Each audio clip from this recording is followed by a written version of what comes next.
नमस्ते भाऊ.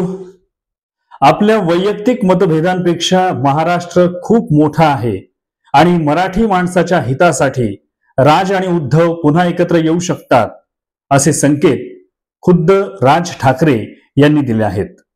आणि या संकेतांना उद्धव ठाकरे यांनीही प्रतिसाद दिलेला आहे. या संदर्भात शिवसेना उद्धव ठाकरे गटाचे संजय राऊत यांनी खुलासा केला आहे. तो आपण पहिल्यांदा पाहूयात आणि त्यानंतर राज आणि उद्धव एकत्र आल्यानंतर भविष्यातली स्थिती काय असेल तेही थोडक्यात जाणून घेऊया. व्हिडिओ शेवटपर्यंत बघा आणि नगरी नगरी YouTube चॅनल सबस्क्राईब करायला विसरू नका.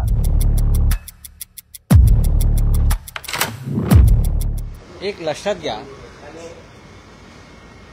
तेही ठाकरे आहेत, इथेही ठाकरे आहेत, दोघे भाऊ आहेत.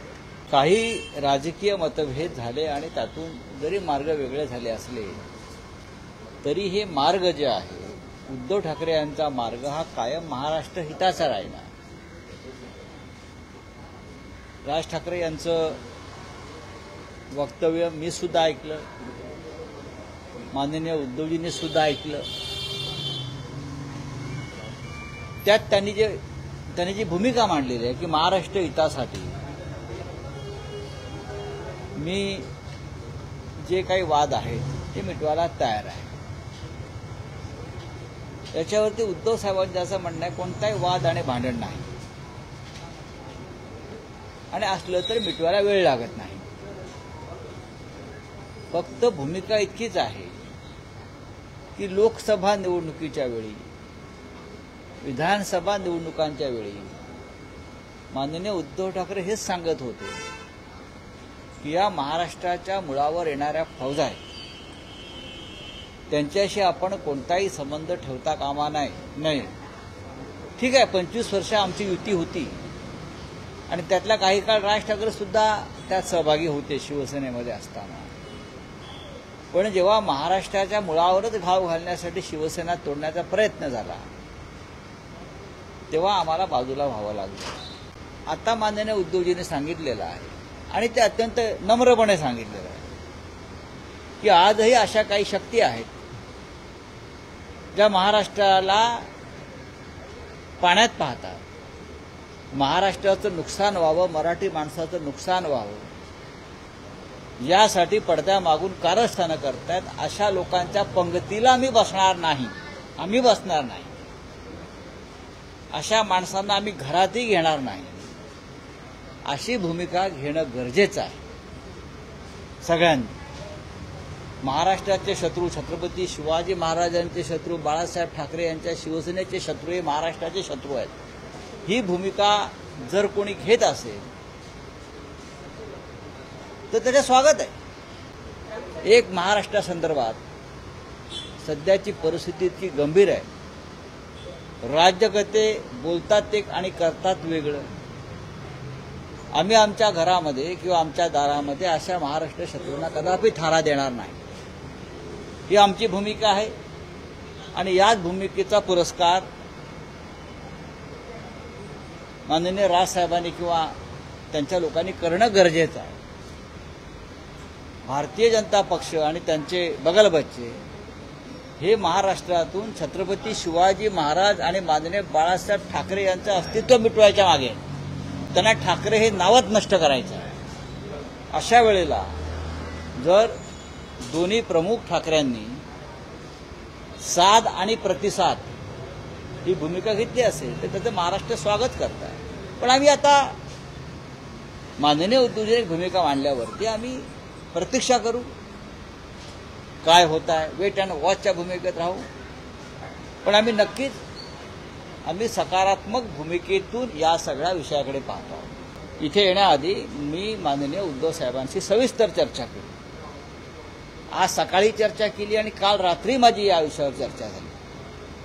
लक्षात घ्या, त्याच्यामुळे आम्ही हवेत बोलत नाही आहोत. ही मुंबई, हा महाराष्ट्र, या महाराष्ट्र आणि मुंबईतला मराठी माणूस, त्याचा मराठी व्यवसाय, मराठी व्यवहार याच्यावरती जर कोणी घाव घालत असेल तर एकत्र यावंच लागेल. पण आम्ही वाट पाहू, यापेक्षा अधिक चांगलं घडण्याची वाट पाहू. जर राज ठाकरे यांच्याकडून एक चांगली भूमिका समोर आली असेल तर त्या भूमिकेला नाकारण्याचा करंटेपणा आमच्याकडून होणार नाही, कारण आम्ही ही शिवसेना जी माननीय हिंदू हृदय सम्राटांनी स्थापन केली, आम्ही त्या सगळ्याच्या प्रवासातले बाळासाहेबांबरोबरचे आम्ही जो प्रवास आमचा झालेला आहे तो प्रवास आम्ही विसरू शकत नाही, माननीय उद्धव ठाकरे विसरू शकत नाही. आणि सगळे ठाकरे आणि आम्ही सगळे ते शेवटी एक आहोत.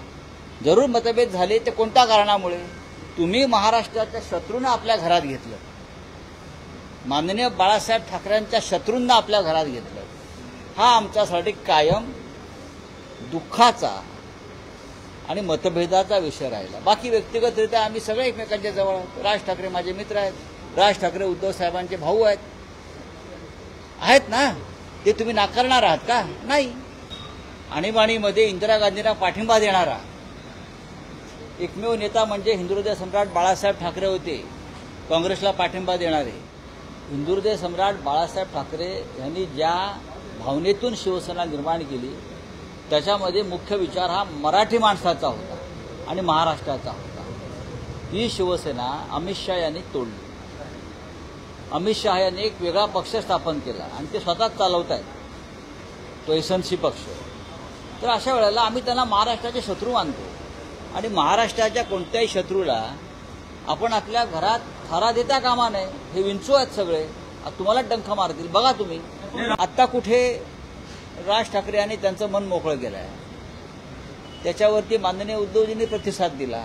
इथेच थांबा आणि वाट पाहू पुढे. राज ठाकरे आणि उद्धव ठाकरे हे दोन्ही ठाकरे बंधू एकत्र आले तर महाराष्ट्राचं भलं होणार, मराठी माणसाचं भलं होणार, की दस्तूर खुद्द राज ठाकरे आणि उद्धव ठाकरे यांच्या दोन्ही पक्षांची पुनर्बांधणी होणार हे लवकरच कळणार आहे.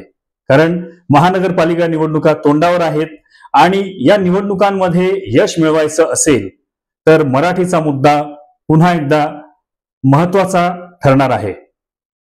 त्यासाठीच राज ठाकरे आणि उद्धव ठाकरे हे एकत्रित येण्याची दाट शक्यता आहे. हे दोघं एकत्रित आल्यानंतर खरा धोका कुणाला हा मोठा प्रश्न उपस्थित होणार आहे. खरं म्हणजे महानगरपालिका निवडणुकांमध्ये हे दोघं एकत्रित लढले आणि त्यानंतरचे निकाल ही उद्धव-राज भेटीची लिटमस टेस्ट ठरणार आहे. आणि ही जर पॉझिटिव्ह आली म्हणजे चांगली आली तर मात्र नंतरच्या निवडणुका विधानसभा असो लोकसभा असो, लोकसभा म्हणजे महाराष्ट्रापुरत्या, तर त्यामध्ये राज आणि उद्धव यांचं एकत्रीकरण हे निश्चितच महाराष्ट्राच्या भल्याचं ठरणार आहे. आणि एक प्रकारे या दोघांनी एकत्र येणं ही भाजपसाठी धोक्याची घंटा ठरणार आहे. त्याचप्रमाणे एकनाथ शिंदे यांच्यासाठी देखील ही एक मोठी धोक्याची घंटा ठरण्याची शक्यता आहे. तेव्हा येणारा काळच ठरवणार आहे की राज आणि उद्धव एकत्र आल्यामुळं महाराष्ट्राच्या राजकीय पटलावर काय काय बदल होऊ शकतात. पाहत रहा नगरी नगरी युट्यूब चॅनल. सबस्क्राईब केलं नसेल तर सबस्क्राईब करा, म्हणजे आमचे सगळे व्हिडिओ सगळ्यात आधी तुमच्या मोबाईलवर येऊ शकतील. परत भेटा नगरी नगरी युट्यूब चॅनल. नगरी नगरी युट्यूब चॅनल शेअर करा, सबस्क्राईब करा, डोकं खाजवा, घंटी वाजवा, लाईक करा, पुढे पाठवा, कधी भी बघा आपल्या हक्काचं चॅनल नगरी नगरी युट्यूब चॅनल. पांढऱ्याचे पांढरे, काळ्याचे काळे करत राहणार किरण ढाळे.